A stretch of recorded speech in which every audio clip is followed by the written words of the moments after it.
প্রত্যেকটা আমাদের সব ধরনের সার্বিক নিরাপত্তা আমরা বলা এটা নিরাপত্তার চাদরে আমরা ঢেকে দিয়েছি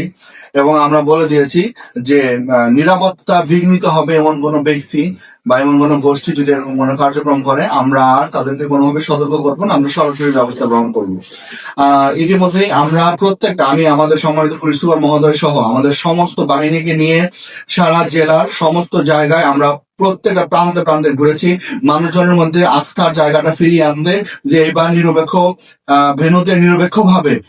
নিরপেক্ষ ভোট অনুষ্ঠিত হবে এবং এখানে সরকারি কর্মকর্তারা যারা আছে আমরা যারা এই নির্বাচনের সাথে যুক্ত হয়েছি এই নির্বাচনী মাঠে কেউ জিতবে কেউ হারবে, কিন্তু আমরা এই মাঠে যারা আছি যারা সরকারি কর্মচারী আছে তারা বাংলাদেশকে জেতাতে চায়, তারা বাংলাদেশের মানুষকে জেতাতে চায় এবং এইবারের যে কোঅর্ডিনেশন এবং সমস্ত ফোর্সের মধ্যে যে ডেডিকেশন যে কমিটমেন্ট আমি বিশ্বাস করি যে বাংলাদেশে একটা নিরপেক্ষ একটা নির্বাচন এইবার অনুষ্ঠিত হবে এবং এই ক্ষেত্রে মানুষেরও যথেষ্ট পরিমাণে আস্থা তৈরি হয়েছে।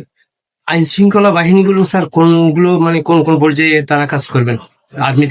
আপনারা জানেন যে এইবার এই ত্রয়োদশ নির্বাচনকে কেন্দ্র করে বাংলাদেশের ইতিহাসে সবচেয়ে বেশি আইন শৃঙ্খলা বাহিনীর ডেভেলপমেন্ট হয়েছে এবং আমরা এই জেলাতে প্রায় 40,000-এরও বেশি আইন শৃঙ্খলা বাহিনী, বাংলাদেশ সেনাবাহিনী, র্যাব, বিজিবি, আনসার বাহিনী, পুলিশ বাহিনী, কোস্টগার্ড, নেভি, তারা সমস্ত বাহিনী কিন্তু এখানে ডেভেলপ হয়েছে এবং তারা প্রত্যেকেই পুরো এরিয়া চষে বেড়াচ্ছে এবং আমরা বলে দিয়েছি যে তাদের জন্য যে আমাদের উইদাউট আমাদের যত ক্যাপাসিটি আছে তার মধ্যে আমরা তাদেরকে সহযোগিতা করেছি এবং বলেছি আমরা যে ভেহিকেল গুলো দিয়েছি আপনাদের জন্য যেভাবে টিম করে দেওয়া হয়েছে এবং আমাদের এই পর্যন্ত প্রায় 70 জন টোটাল 100-100-রও বেশি ম্যাজিস্ট্রেট 115 জন ম্যাজিস্ট্রেট এই নির্বাচনী আইন শৃঙ্খলা কাজে নিয়োজিত রয়েছে এবং তাদের প্রত্যেকের সাথে স্ট্রাইকিং ফোর্স আছে। আমরা তাদেরকে বলে দিয়েছি যে আমাদের এই নির্বাচনকে সুষ্ঠু এবং সুন্দর করার জন্য সর্বোচ্চ পরিমাণ মুভমেন্ট করতে হবে, প্রত্যেকটা এলাকায় যেতে হবে। আমরা শুধুমাত্র ভোট কেন্দ্রগুলো আমাদের উদ্দেশ্য নয়, ভোট কেন্দ্রের নিরাপত্তা দেওয়া শুধু উদ্দেশ্য নয়, শুধু ভোট ব্যালট বক্স ভোট গুলো নিয়ে আসা উদ্দেশ্য নয়, উদ্দেশ্য হচ্ছে আমাদের ভোটাররা জনগণ তারা একটা সেফ ফিল করবে, তারা নিশ্চিন্তে ভোট কেন্দ্রে আসবে এবং তারা ভোট দিয়ে হাসি মুখে তাদের পছন্দের প্রার্থীকে পছন্দের মতো ভোট দিয়ে হাসি মুখে আবার বাড়িতে ফেরত যাবে। এই নিরাপত্তা ব্যবস্থা আমরা তৈরি করে এনশিওর করেছি। স্যার 16 কেন্দ্রের টোটাল 16 আসনের টোটাল কেন্দ্র কত স্যার? আমাদের এই পর্যন্ত চট্টগ্রামের 16টি আসন 1965টি কেন্দ্র আছে। এর পাশাপাশি আমি আপনাকে একটু এনশিওর করতে চাই যে ইতিমধ্যেই আমাদের এই সকল কেন্দ্রে আমাদের সিসি ক্যামেরার আওতায় নিয়ে এসেছি এবং আপনারা জানেন যে আনসার বাহিনী তাদের একটা সুরক্ষা অ্যাপস তৈরি হয়েছে যেখানে 2 জন অথবা কোনো কিন্তু 3 জন তাদের কাছে এই অ্যাপস গুলো তারা কাজ করবে। এছাড়াও পুলিশ বাহিনীর বিভাগের কাছে বডি অন ক্যামেরা আছে, সেনাবাহিনী বিজিবি সবার কাছে বডি অন ক্যামেরা আছে। সুতরাং আসলে নতুন ভাবে নাটক সাজানোর কোনো সুযোগ নাই এবং কেউ